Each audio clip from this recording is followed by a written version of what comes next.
कौन बनेगा नेता। नगर निगम के चुनाव पास आने वाले थे। पूरे कानपुर शहर में टिकट को लेकर मारामारी शुरू थी, लेकिन सबसे ज्यादा चर्चा में वार्ड नंबर 40 की सीट थी। वो इसलिए क्योंकि इस बार वहां की सीट महिला के लिए आरक्षित थी। अब सवाल ये था कि चुनाव लड़ेगा कौन। इससे पहले ठाकुर साहब वहां से पार्षद थे और इस बार उन्होंने अपनी पत्नी सीमा ठाकुर को टिकट दिलवाई और ठाकुर साहब की शान के कारण सीमा जी ने 20,000 वोटों से चुनाव जीत लिया। अरे बधाई हो सीमा भाभी, अब तो आप वार्ड की पार्षद बन गई हैं। अब तो हमारे काम आप ही करवाएंगी। अरे ये तो सिर्फ नाम की पार्षद बनी है, वो तो महिला सीट आ गई, वरना पार्षद तो मुझे ही बनना था।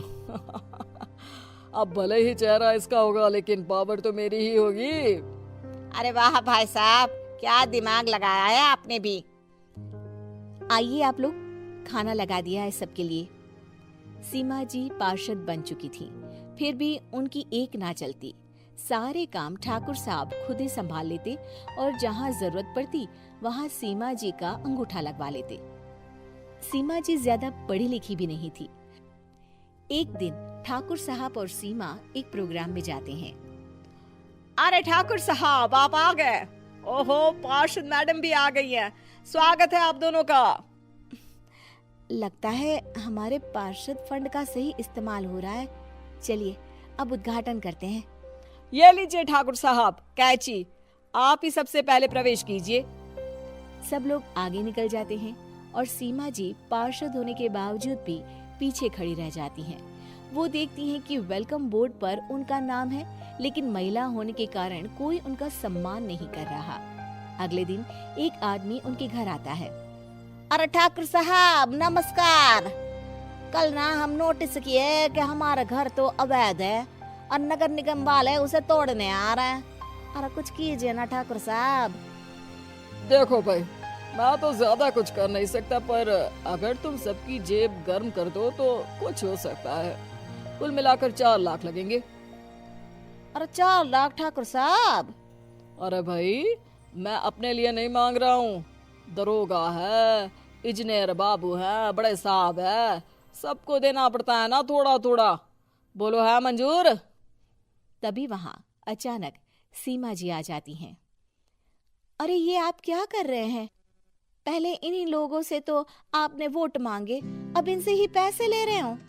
अरे चुप रहो तुम, तुम्हारा काम है सिर्फ अंगूठा लगाना, तुम वही किया करो। मुझे दूसरे काम तुम मत सिखाओ, समझी? और तुम ना जाओ, अब पैसे लेकर आओ, वरना जेसीबी किसी भी वक्त आती होगी। सब कुछ ऐसे ही चलते रहता है।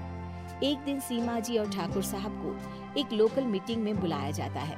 वहाँ पर कई और अधिकारी लोग भी मौजूद रहते हैं। अब मैं चाहूंगा कि ठाकुर साहब हमारे बीच 2 शब्द कहें। मेरे प्यारे भाइयों और बहनों, आज मेरा सौभाग्य है कि मैं आप सबकी सेवा दिन रात कर पा रहा हूँ। आपने मेरी पत्नी को भारी मतों से जिताया है, इसलिए मैं आप सभी का शुक्रगुजार हूँ। मैं आप सबसे वादा करता हूँ कि हमेशा की तरह हमारे वार्ड में किसी को कोई तकलीफ नहीं आने दूंगा। सभी लोग तालियां बजाने लगते हैं। अब मैं माननीय पार्षद मैडम को स्टेज पे बुलाना चाहूंगा। अपने नाम को बुलाया सुनकर सीमा जी एकदम चौंक जाती है। उन्हें बिल्कुल उम्मीद नहीं थी कि इतनी बड़ी जगह उन्हें मंच पर बुलाया जाएगा। जैसे तैसे वो मंच पर चलती हैं। ऊपर जाते ही सीमा जी को सारी पुरानी बातें याद आ जाती हैं कि किस तरह उनके पति उन्हें कभी भी आगे बढ़ने नहीं देते और उनके नाम से गलत काम करते हैं। वो बोलने लगती हैं, मैं आपके वार्ड की पार्षद सीमा हूँ। आप में से बहुत कम लोग ही मुझे जानते होंगे, क्योंकि इससे पहले मुझे कभी ऐसा मौका ही नहीं मिला। सारे मौके मेरे पार्षद पति यानी आपके ठाकुर साहब ही लेते रहे, लेकिन आज ये मौका मुझे मिला है तो मैं इसे ऐसे ही नहीं जाने दूंगी। मैं आपको ये बताना चाहती हूँ कि आपके ठाकुर साहब मेरे नाम की आड़ में गैर कानूनी काम करते हैं, जिस पर अंगूठों के निशान मेरे होते थे। इसीलिए मैं अपनी गलती मानती हूँ और आज अपने पद से इस्तीफा देती हूँ, ताकि आगे से कोई गलत काम ना हो पाए। अब फैसला आप सबके हाथ में है कि आप हमें क्या सजा देना चाहते हैं। सीमा जी की बातें सुनकर ठाकुर साहब के चेहरे का रंग उड़ जाता है और वो शर्म से मुंह नीचा करके वहां से चले जाते हैं और पद से इस्तीफा देकर ही सही सीमा जी अपने आप में आत्मविश्वास महसूस करती हैं।